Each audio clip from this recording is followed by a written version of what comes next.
ഇന്ന് ഉള്ളി തീയൽ ഉണ്ടാക്കാട്ടോ. ആദ്യമേ കുറച്ച് പുളി അങ്ങ് വെള്ളത്തിലിട്ട് വെക്കാം, അത് അവിടെ കിടന്ന് കുതിരട്ടെ. ഇനി ഉള്ളിയുടെ തൊലി കളയാട്ടോ. ഇത് കുറച്ച് ടാസ്ക്കുള്ള പരിപാടിയാണ്, കണ്ണൊക്കെ ഇങ്ങനെ നീറി പൊട്ടുവാണ്. ഇനി തേങ്ങ ചിരകാം.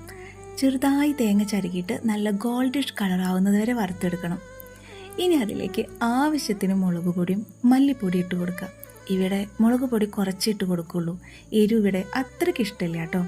ഇനി നമുക്ക് തേങ്ങ ഒന്ന് അരച്ചെടുക്കാം, വെള്ളം ചേർക്കാതെ അരച്ചെടുക്കണം. ഇനി നമ്മൾ നേരത്തെ വൃത്തിയാക്കി വെച്ച ചെറിയുള്ളി ഉണ്ടല്ലോ, അതിൽ വലുതൊക്കെ ഒന്ന് ചെറിയ കഷ്ണങ്ങളാക്കി കൊടുക്കുക, വലിയ ചെറിയുള്ളികളൊക്കെ. ഇനി ചീഞ്ചട്ടിയിൽ വെളിച്ചെണ്ണ ഒഴിച്ച് ചൂടാകുമ്പോൾ കടുകും മുളകും കുറച്ച് വേപ്പിൻ്റെ ഇട്ട് ഒന്ന് പൊട്ടിച്ചിട്ട് നമ്മൾ അരിഞ്ഞു വെച്ചിട്ടുള്ള ചെറിയുള്ളി കൂടെ ഒന്ന് ഇട്ടിട്ട് ഒന്ന് വഴറ്റിയെടുക്കുക. ഇനി അതിലേക്ക് ഉപ്പും മഞ്ഞപ്പൊടിയും കൂടെ ഇടുക. പിന്നെ നമ്മൾ നേരത്തെ വെള്ളത്തിലിട്ട് വെച്ച പുളി ഉണ്ടല്ലോ, അതുകൂടെ പിഴിഞ്ഞൊഴിച്ചിട്ട് അരച്ച തേങ്ങ കൂടിയും ചേർത്തിട്ട് നന്നായി വെട്ടി തിളപ്പിച്ച് വറ്റിച്ചെടുക്കുക. നല്ല ഉള്ളിത്തീയൽ റെഡി.